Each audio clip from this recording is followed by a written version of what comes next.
ভুনা চিংড়ি বানানোর জন্য প্রথমে চিংড়ি মাছগুলোকে ভালো করে জলে ধুয়ে পরিষ্কার করে নুন হলুদ মাখিয়ে রেখে দিলাম কিছুক্ষণের জন্য। এবার কড়ায় পরিমাণ মতো সরষের তেল গরম করে নিয়ে মাছগুলোকে ভালো করে একটু ভেজে নিলাম। বেশি কড়াভাবে ভাজা যাবে না, তাহলে মাছগুলো শক্ত হয়ে যাবে। এবার ওই তেলের মধ্যেই একটু গোটা গরম মশলা ফোড়ন দিয়ে গরম মশলার একটা সুগন্ধ বেরোলে তখন ওর মধ্যে দুটো মিডিয়াম সাইজের পেঁয়াজ কেটে রেখেছিলাম সেটা দিয়ে দিলাম, আর ওপর থেকে একটু নুন ছড়িয়ে দিলাম, দিয়ে একটু ভাজা ভাজা করতে লাগলাম। এর মধ্যে 1 চা চামচ আদা কাঁচা লঙ্কার পেস্ট আর 1 চা চামচ রসুনের পেস্ট দিয়ে দিলাম, দিয়ে সব মশলা একসাথে নাড়াচাড়া করতে লাগলাম।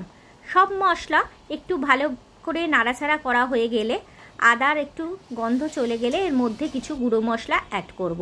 পরিমাণ মতো হলুদ গুঁড়ো, একটু রঙের জন্য কাশ্মীরি লঙ্কার গুঁড়ো, আর একটু লাল লঙ্কার গুঁড়ো, ধনে গুঁড়ো, জিরে গুঁড়ো, সমস্ত মশলা পেঁয়াজের সাথে ভালো করে ভাজা ভাজা করতে লাগবো। মশলাটা যাতে কড়ায় না লেগে যায় তার জন্য সামান্য পরিমাণে একটু জল ব্যবহার করব, দিয়ে সব কিছু ভালো করে কষাতে লাগবো।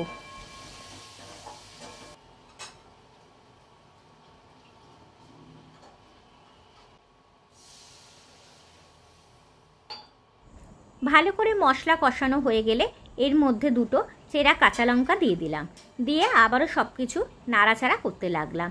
একটু নাড়াচাড়া করার পর 10 থেকে 12টা কাজু বাদাম বেটে রেখেছিলাম সেই পেস্টটা দিয়ে দিলাম, আর একটু ফ্রেশ ক্রিম দিয়ে দিলাম, দিয়ে সব কিছু আবার নাড়াচাড়া করতে লাগলাম। এবার ওই কাজু বাদামের বাটি ধোয়া জলও একটু দিয়ে দিলাম, দিয়ে নাড়াচাড়া করার পর স্বাদ অনুযায়ী লবণ আর একটু স্বাদের জন্য চিনির ব্যবহার করলাম, দিয়ে সব কিছু নাড়াচাড়া করে একটু ঢাকা চাপা দিয়ে দিলাম।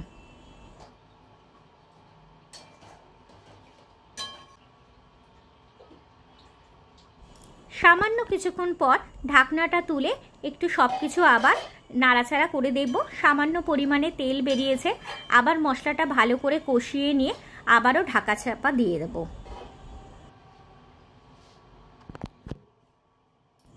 এবার ঢাকাটা তুলে দেখব মশলাটা ভালো করে কষানো হয়ে গেছে আর বেশ ভালোভাবেই তেল ছেড়ে গেছে।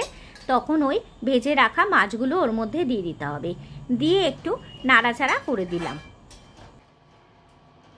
ভালো করে সব কিছু নাড়াচাড়া করে দিয়ে আবারও ঢাকা চাপা দিয়ে দেব। মিনিট 5 থেকে 7 মিনিট পর ঢাকনাটা তুলে একটু নাড়াচাড়া করে দেখে নিতে হবে যে নুন মিষ্টি সব ঠিকঠাক আছে কিনা। সব ঠিকঠাক থাকলে নামাবার আগে একটু গরম মশলা গুঁড়ো ছড়িয়ে দিলাম ওপর থেকে। এইভাবে একবার ভুনা চিংড়ি বানিয়ে দেখো বন্ধুরা।